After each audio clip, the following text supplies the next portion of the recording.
March is over, so that means it's time for our latest family food budget review. I'm really excited about all of the changes that we have been making to our eating and our meal plans lately, and I'm excited to share all of our food budget outcomes with you for the month of March. I was really surprised at how it turned out. I bought a lot more fresh produce and more organic items this month, and I was really surprised at how it ended up affecting our family food budget. So stay tuned to learn more about all of the details of our food budget this month and also some of the things that I learned along the way.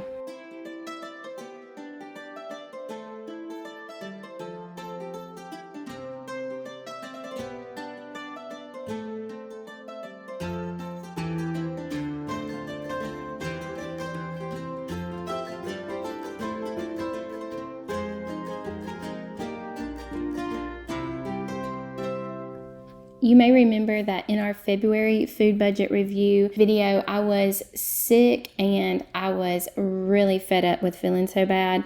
I had been sick the entire month and really for a long time.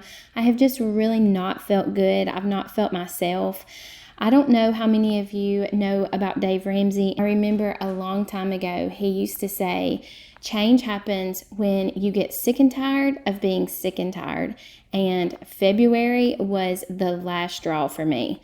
I decided we had to do a major overhaul on all of our food choices. Everything that we were doing seemed to be heading us in the wrong direction. Also, on top of all of that, Chris got some really concerning health news that fortunately can be reversed by a healthier diet, but it really put me in the zone of focusing on healthy whole foods and getting away from a lot of the processed foods that had sort of crept into our food supply. I do try to be balanced. I have a personality where if I think I need to do something, I'm going to go 100%, but I tried to be mindful about the family and the things that they would enjoy having so that we would be able to be more healthy, but also a little balanced in that approach as well, so everybody didn't revolt in the first week. I did try to be mindful of my normal 80-20 rule, where I provide food that is healthy and nourishing 80% of the time. That other 20% is really not going to do a ton of damage, and that allows me to not be quite so hard on myself. I did have a fear that the cost of these groceries were going to skyrocket our budget and that I was going to run out of money halfway through the month. I thought that eating more protein and also eating more whole foods, more vegetables and fruits was really going to push us over the edge, and we were going to have to spend a lot more money to get that accomplished. Honestly, I was okay with that and I was ready to make that change. I was tired of feeling bad, and also I was tired of feeling guilty for the food choices that I was making and allowing my family to make. So I was willing to pay a price for this change in our meal plan, but I really was afraid at how much that was going to cost us. But when I did the math, I ended up spending only $70 more this month than I did last month. That's only $17 a week, $2.50 a day for our entire family. And for our family of 5, that's 50 cents a day per person. For me to feel so much better about the food that I'm providing for my family, and also to know that the health benefits that these choices are bringing to my family, that is a very good trade in my opinion. $2 a day to know that I'm giving my family good, healthy, nourishing food and not have to have any kind of mom guilt associated with it. It feels so worth it. Like I said, we ate a lot of high quality proteins. We had an enormous amount of fruits and vegetables, and of course a couple of snack foods that were implemented carefully, but that was also an attempt on my part to make sure that the kids had things that they wanted to eat but had good quality options to choose from. One of you made a comment that was so timely and helpful for me. You said that you're going to either pay for good food now or pay for bad medicine later. Those may not have been your exact words, but I really appreciated that comment and that sentiment. And it really did help me justify this extra cost that we were going to be spending on the food choices that I had been determined to make. So to compare the grocery cost from February and March. In February, our grocery bill was $670. That included $528 that I told y'all about, plus a $141 Costco receipt that I had found in my purse that had been missing from the February's video. So that number was a little bit deflated from what the reality was. But in March, our total was $742.11. So the difference between us buying regular, more processed, less healthy foods in February to completely changing and switching over to a healthy, minimally processed whole foods meal plan was only $70. That really surprised me. I totally expected for that number to be well over $200 or $300, but for it to only be $70 shows me that you can eat healthy and still not have to pay a ton of extra for it. I also like to include my animal expenses in these budget videos just because I think it's good for me to be mindful about them and keep track of them. And then I don't know if maybe that might be interesting for you or not. I know a lot of you do have some small farm animals, and I would love to know the way that y'all try to save as much as you can when you're feeding your farm animals. It's sort of like a give and take. You're going to have to spend more money because you're going to have to feed them, but also they're going to be providing really good, nourishing food for your family. That's how I sort of justify this expense. Not only do I love caring for my farm animals, and it brings me a sense of joy to do that, but also it brings me a lot of peace and security to know that I'm able to provide good, nourishing food for my family to eat breakfast, lunch, and dinner.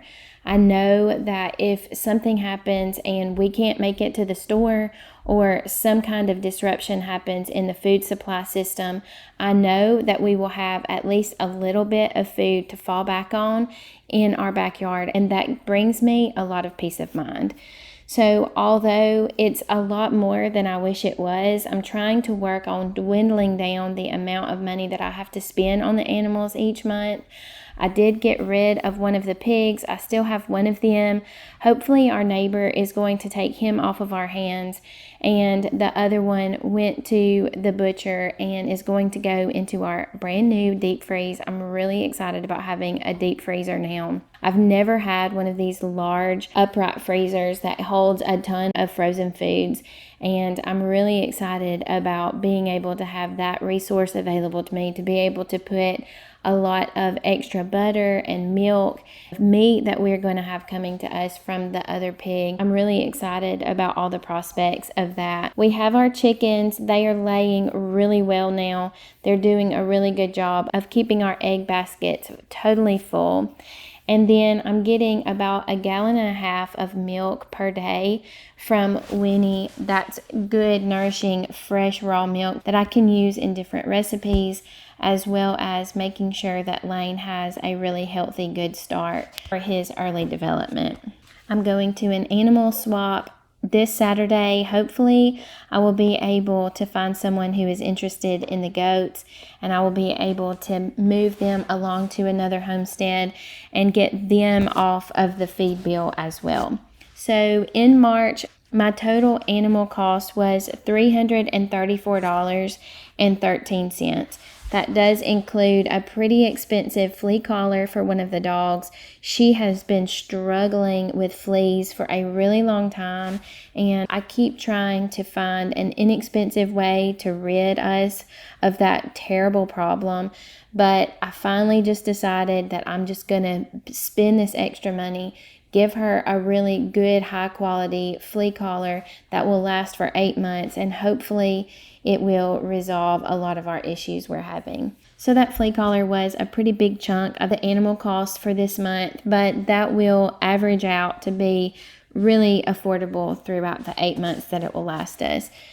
I have still been giving everyone high quality feed, and I have been able to move Winnie onto our grass. I try to rotate the grass that she's on a regular basis, so hopefully that will also help to decrease the hay costs that we're having to spend while we're in the process of getting our pasture nice and established. And last up for this video, I wanted to tell you a little bit about how much we spent on household items this month.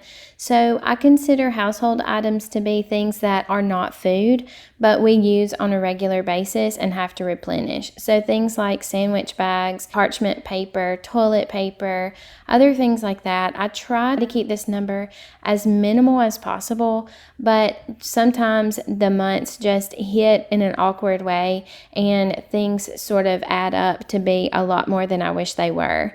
So this month, our household items ended up being $180.36. That's quite a bit more from February. It was $120 in February. But I did have several large purchases at Costco that will last us for multiple months. So maybe overall that will even out. But I guess really the reality is things you just run out and you have to repurchase them. This really goes back to my whole eating and healthy living plan. Vitamins and supplements, those kinds of things cost money, but they are really important to keep on stock and on hand for my family to have access to, especially Chris at this time while he's trying to battle this health issue. I'm hopeful that the vitamins and supplements that he's taking are really going to help him long term to fight off this illness. I have done a really good job of really limiting and reducing the amount of things that I get from Amazon delivered to the house. I used to have a really high amount of subscribe and save items. I have really done a good job of decreasing that. So I think that that has helped overall to reduce our budget. And I think going forward, that's really going to help us keep this budget as minimal as possible. Well, that's the end of our recap for our family's March food budget. I feel like we have made a lot of good improvements this month, and I'm looking forward to making a lot more in the future. I know that this was a little bit of a different style of video. I would love to hear your feedback about that. I'm trying to make some good changes for the videos on the channel, and I really covet all of your comments and suggestions that you have for me making it even better in the future. I would also love to hear about your family's March food budget. Let me know how it all went and if you had any major changes going on in your family as well. Thank you so much for watching today. I hope that you have a wonderful week. I love you, and I will see you again next time.